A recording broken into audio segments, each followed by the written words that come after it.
ekintu kyonna nga kirina obulamu ekikyerekana ko gifite ubuzima ekiraga nti kirina obulamu nuko giha ibindi ubuzima lwakuba kiwa ebirala obulamu nicyo bita kizima ubuzima kyebayita obulamu oba kiramu.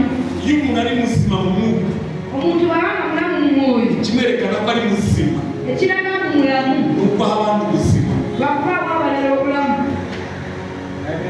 haleluya Amen.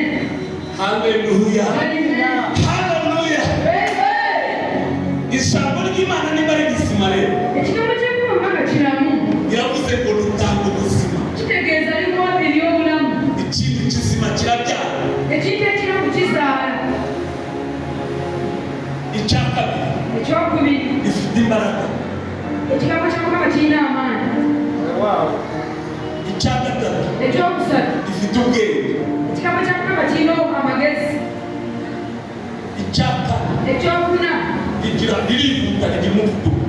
ekigambo kya Mukama kya bwangu nnyo kirimu sipiidi. niyo mpamvu nisera ijambo ry'Imana rero era kyemana nayogera ekigambo kya Mukama kandi iyo bivuze era bwe nkyogera bazi neza ko abantu bagiye kuboneka imbuto y'ubuzima mena bamanya waliwo siidi egenda katenga ya bulamu mu izina rya Yesu. mu linnya lya Yesu. nakoze kuza kumva ijambo ry'Imana mweyale nnyo okujja okuwulira ekigambo kya Mukama mwikomera amashyi ubwanyu. kyamwekumira